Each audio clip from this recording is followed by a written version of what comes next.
E eu quero convidar você para já abrir a sua Bíblia em Mateus capítulo 20, versículo 20 a 28. Certo? O que está escrito aqui? Pessoal, o que está escrito aqui? Vamos lá, 1, 2, 3.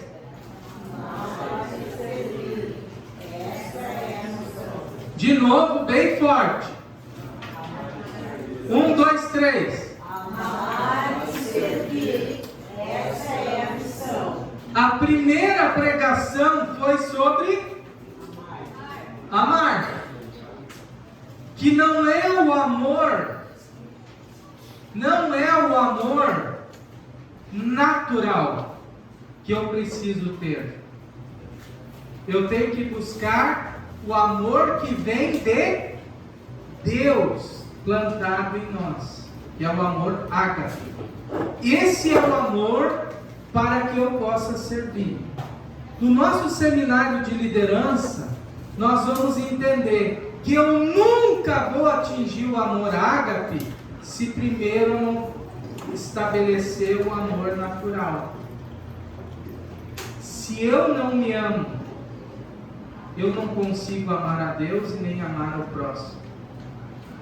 Eu preciso entender e ser curado nas áreas que me impedem de expressar o amor. Porque se eu não conseguir tratar isso primeiro de forma natural, o espiritual não vai cair do céu para lá. Estão entendendo isso? Então, por isso que Jesus, ele ensina o amor natural que vem da lei, mas antes de ir embora, ele diz: agora eu vos dou um novo mandamento. E esse novo mandamento só é possível depois que eu trato as minhas deficiências. Entenderam isso? Amém? Bom, a segunda coluna para que eu possa exercer o serviço na igreja é justamente a questão de aprender a servir. E é o que o texto aponta aqui hoje. Mateus capítulo 20, versículo 20 a 28, ele diz: então se aproximou de Jesus, quem? A mulher de Zebedeu, com os seus filhos, e adorando-o, pediu-lhe um favor. Jesus lhe perguntou: o que você quer?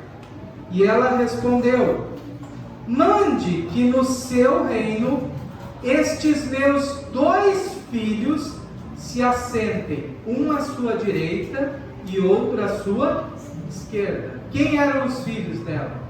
Tiago e João. Mas Jesus disse: vocês não sabem o que estão pedindo. Será que podem beber o cálice que eu estou para beber? E eles responderam. Quem respondeu? Tiago e João. Podemos!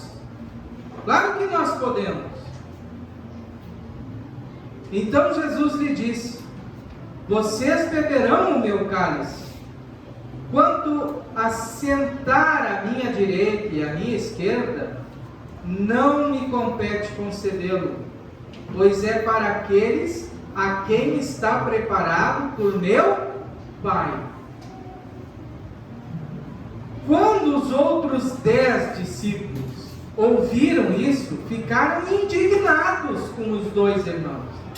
Então Jesus, chamando-os para junto de si, disse: vocês sabem que os governadores dos povos os dominam, e que os maiorais exercem autoridade sobre eles.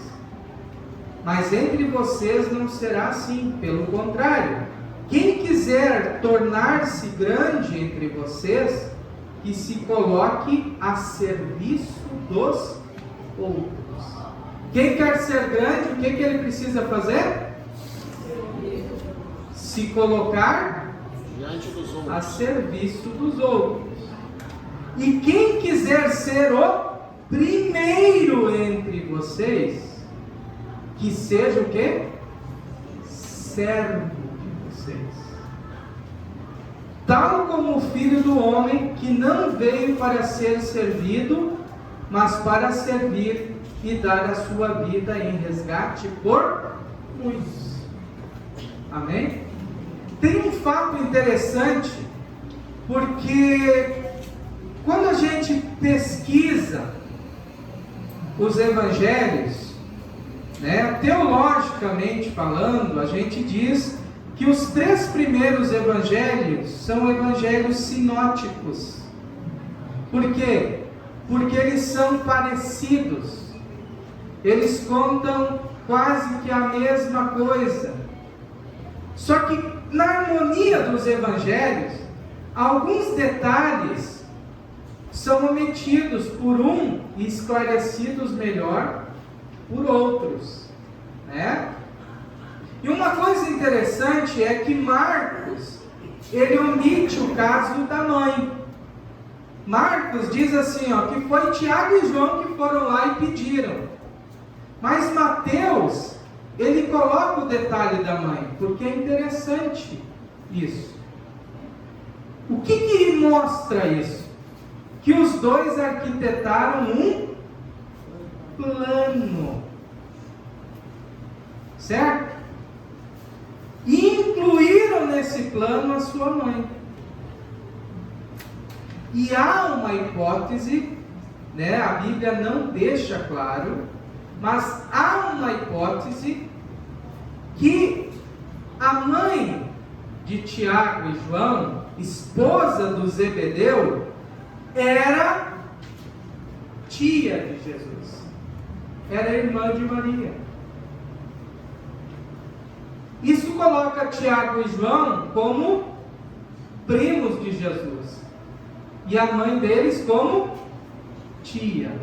Então, a gente pode supor que, se isso for verdade, eles pensaram assim, Jesus não vai negar o pedido da tia dele, Se nós primos vamos pedir, vai ficar meio difícil dele conceder isso. Mas, se nós envolvermos a nossa mãe, o pedido fica mais pessoal, A tia de Jesus pedindo um favor para Jesus, certo? E então,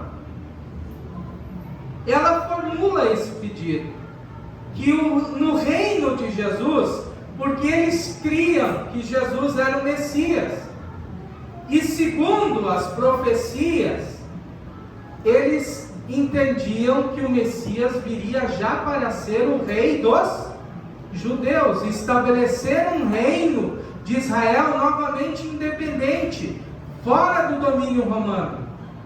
Então Jesus seria o rei, chefe militar e político da nação. E eles então pedem para que fossem os mais próximos desse rei, que ajudassem a dividir o trono com ele. Esse foi o pedido do Tiago e do João, certo? O que Tiago e João tinham no seu coração? Eles queriam receber, diz a nossa segunda frase ali do esboço, eles queriam receber o prestígio e todo o conforto decorrente de estarem ao lado do rei no seu reino. É isso que eles estavam buscando. O que eles queriam? Prestígio e conforto. E quando Jesus chega para eles e pergunta: vocês estão prontos para beber o cálice que eu tenho que beber? Eles estavam com o seu coração pensando em todos esses benefícios. Estão entendendo? Por isso que eles disseram: sim, nós podemos.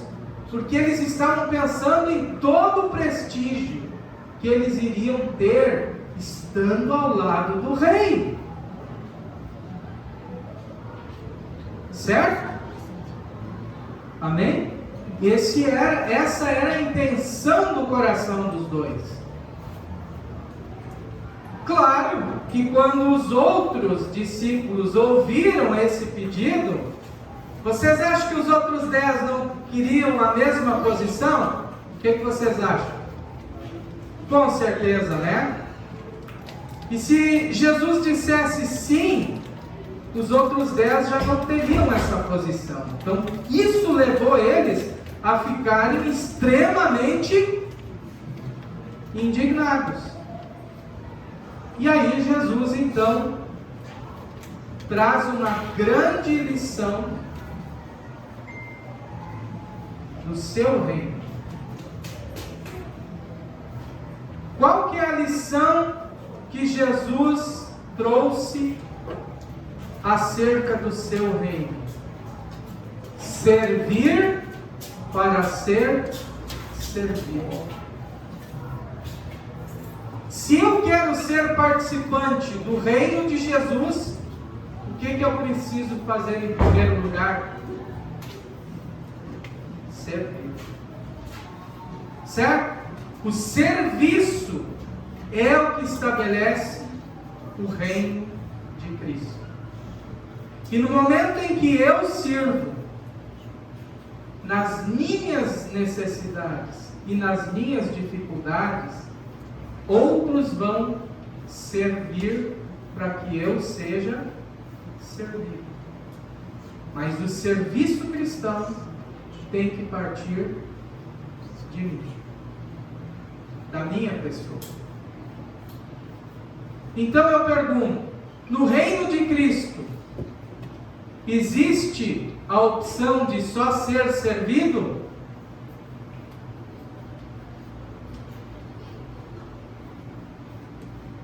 Se eu só quero ser servido, é porque a obra da redenção da cruz ainda não faz parte da minha vida. Eu estou bloqueando isso. Amém? Porque a cruz de Cristo é o maior exemplo de serviço para a humanidade. Ele, Jesus, é o maior exemplo de servir. Entenderam isso, irmãos?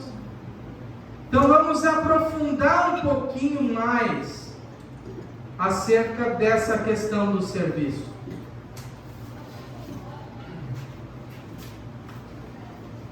Vamos aí para as características. O reino dos homens é comandado pelo poder e abuso de autoridade. Concordam comigo acerca disso? Como é que o reino dos homens estabelece? Através do poder, do abuso do poder. Nós estamos vivendo em um país falsamente democrático. Por quê? Porque a democracia, a característica da democracia é que ela é o poder que emana do povo, para que as autoridades eleitas exerçam os seus cargos a serviço de quem? Da população, do povo. Isso é democracia. Então a minha vontade, quanto cidadão, tem que ser respeitada. Mas a democracia é um governo humano, e por ser governo humano, ela não consegue cumprir a sua função.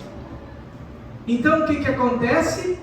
Quem é eleito usa do seu poder e da sua autoridade, para que não a vontade do povo seja feita, mas sim a vontade dos grupos de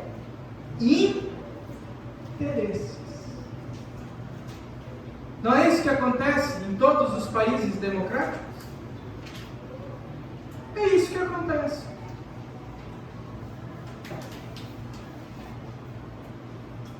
Porque democracia, nós não estamos vivendo em um Estado democrático de direito. Não estamos vivendo.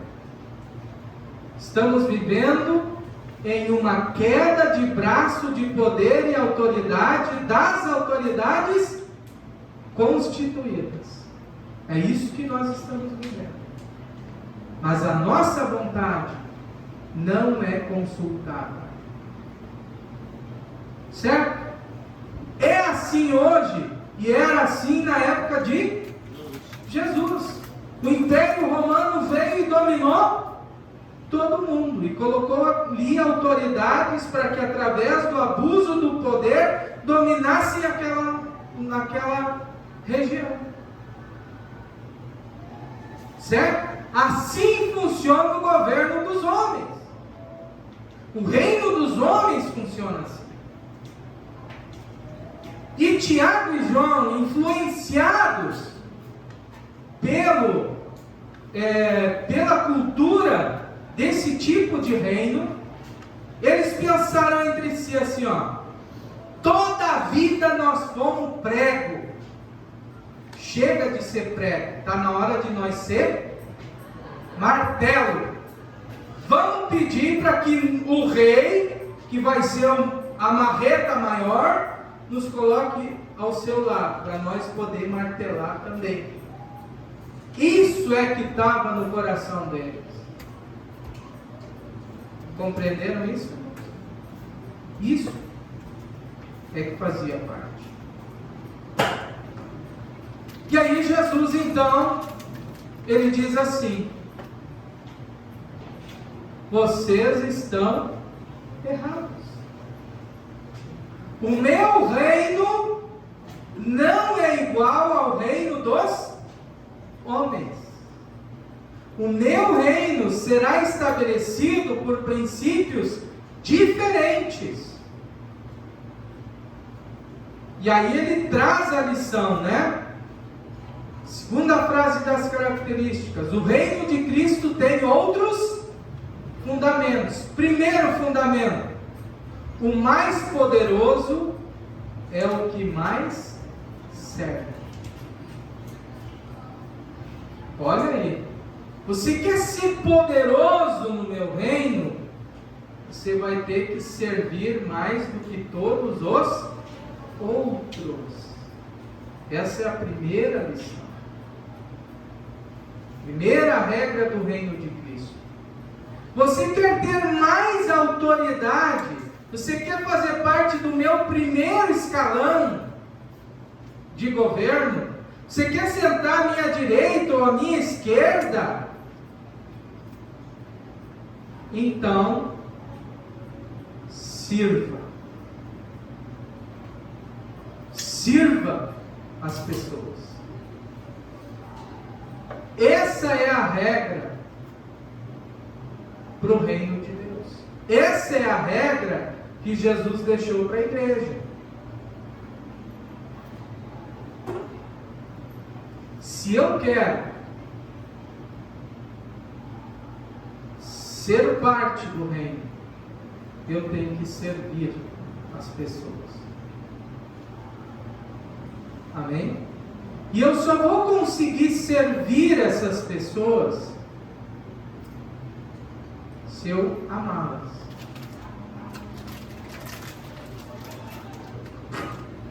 Não tem como eu servir alguém que eu não coloque o meu amor.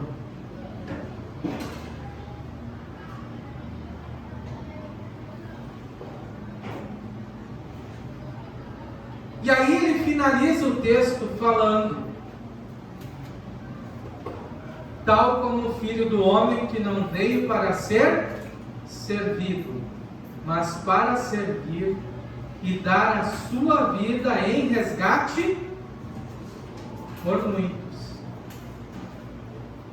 Jesus é o maior exemplo dessa liderança servidora. Ele veio para servir com a sua própria vida. Sacrifício perfeito a toda a humanidade pecadora. Então ele veio com esse propósito de servir. Amém? Entenderam? O serviço faz parte de uma conversão genuína. O que eu poderia estar fazendo para mim, ao invés de escrever todas essas coisas aqui? Quanto tempo eu gasto nisso? Em fazer um conteúdo desse? Muitas horas. Entende? Mas quando eu entendo o propósito de que a minha vida aqui, ela precisa estar a serviço do reino, isso não se torna pesado, se torna gratificante, porque não tem preço que pague uma alma transformada. Então é isso que Jesus está querendo dizer. Você quer ser grande no meu reino, você tem que aprender a servir. Agora, se quer servir de forma genuína, só tem um jeito: ame como eu amo. Vá além do seu amor natural.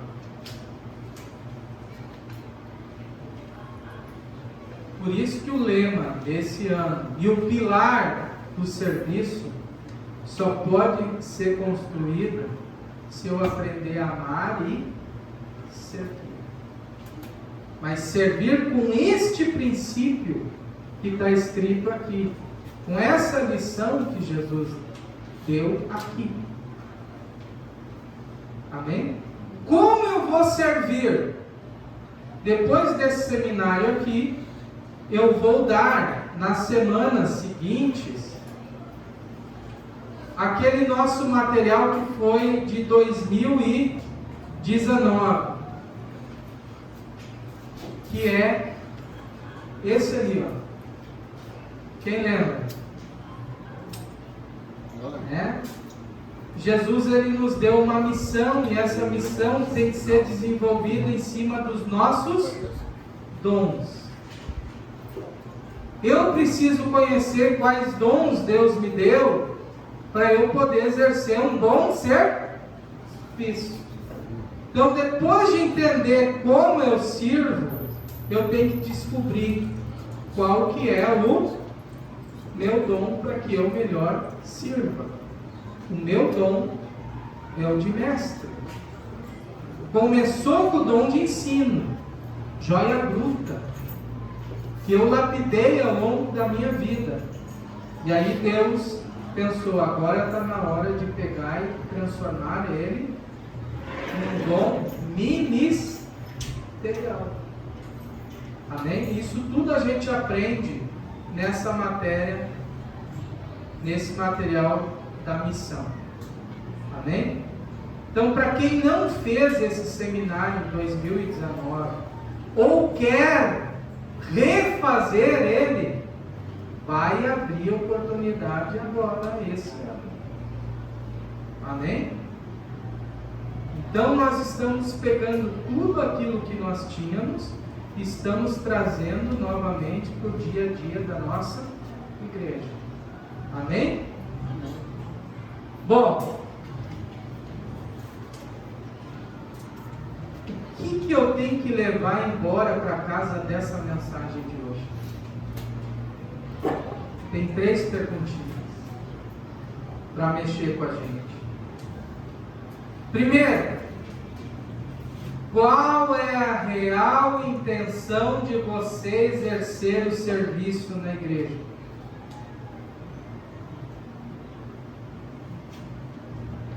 Quando você é convidado a servir, algumas pessoas já foram convidadas aqui, e eu vou deixar isso tudo bem claro depois do seminário. Mas qual é a intenção? Eu quero que cada um de nós venhamos a nos investigar qual é a intenção que eu tenho em exercer o serviço na igreja. O que passa dentro do meu coração? Ele realmente é um sentimento de eu ajudar as pessoas? Ou eu estou sofrendo de alguma exaltação do ego?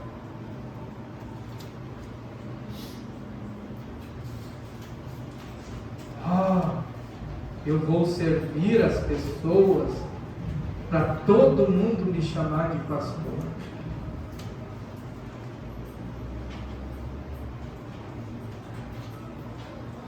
Eu tenho problema com ego ainda, porque eu sou o Senhor fulano de tal. Essa é a primeira coisa que a gente tem que investigar no nosso coração. O que nos motiva a servir? O amor que eu sinto por aquela pessoa, ou um desejo de auto-exaltação? Para que as pessoas me olhem como alguém que tem um prestígio, uma autoridade dentro da igreja. Não é isso que gera muitas crises nas igrejas por aí? Problema de ego? Concorda comigo ou não? É porque as pessoas não entenderam a essência do serviço. Porque se eu quero ser grande para Cristo, eu só tenho que servir por amor. E não por posição.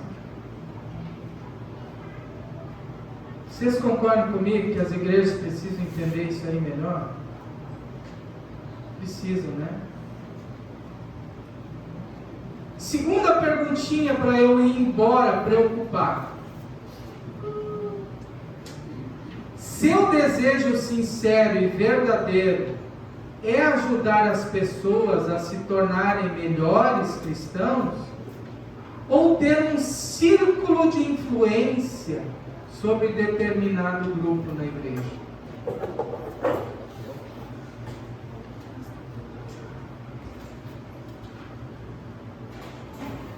Eu tinha problema de baixa autoestima, já falei isso para vocês, né? Eu me sentia menos que um micróbio. Então, na igreja, foi um lugar onde eu consegui prestígio. Usava o meu intelecto. E eu tinha vontade de ter o meu grupo de seguidores, humanamente falando, dentro das igrejas, né, que eu servia. Eu gostava de exercer influência sobre as pessoas, para que eu tivesse o maior número de adeptos do meu lado em qualquer coisa que eu fosse fazer. O meu serviço era genuíno? O que vocês acham? Era um serviço genuíno? Não. Porque eu buscava glória para mim, porque eu tinha um problema de identidade. Eu sofria de baixa autoestima. Eu não sabia quem eu era. Hoje eu sei quem eu sou. Filho de Deus. Amém? E como filho de Deus que ama de verdade o meu Pai, eu quero gastar minha vida para que o nome dele seja exaltado. Em todas as organizações nós enfrentamos barreiras. Por exemplo, a CONIB, que eu faço parte. Eu tenho gente que não concorda comigo, mas hoje eu não tenho problema nenhum com essas pessoas. Elas não precisam concordar comigo. Meu problema de identidade já foi resolvido. Se eu estou fazendo o que o Pai me mandou, eu só tenho que seguir e continuar servindo. Entende? Mas que não tem essa identidade bem formada, ela busca apoiadores para seu círculo de influência crescer. Quantas divisões acontecem em grupos hoje? Por que elas acontecem? Por causa disso, irmão. Não é um serviço genuíno. É para autoproclamação. Você acha que a igreja precisa entender o serviço? Acho que a igreja está precisando entender isso. Eu fui picado por esse vírus também. E desconstruir isso é um processo. Não acontece da noite para o dia. Nós vamos entender bem isso tudo aqui. Amém? E a pior de todas, para você se incomodar durante a semana toda agora. A última perguntinha. Pode ser? O que diz aí? O verdadeiro poder, aquele que vem do reino de Cristo, o verdadeiro poder está no serviço. Que tipo de serviço? Sincero e altruísta. O que é ser um altruísta? É não ter segundas intenções, sem interesse. O verdadeiro serviço é aquele que é exercido de forma sincera, sem interesse próprio. Esse é o serviço que Jesus quer de nós. Amém? Entenderam isso? Então, durante essa semana, eu peço que você ore, que você medite nas motivações que levam você a servir. Começando no serviço dentro da própria casa.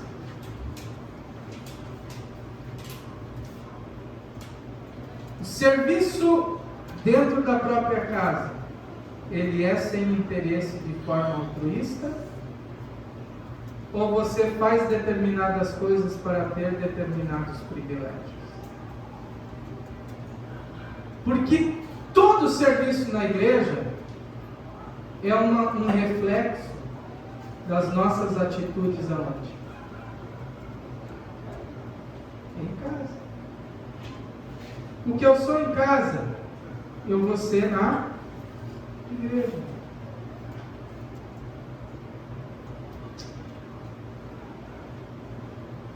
Às vezes, você quer algum retorno, aí você cria todo um aparato de coisa em casa, né?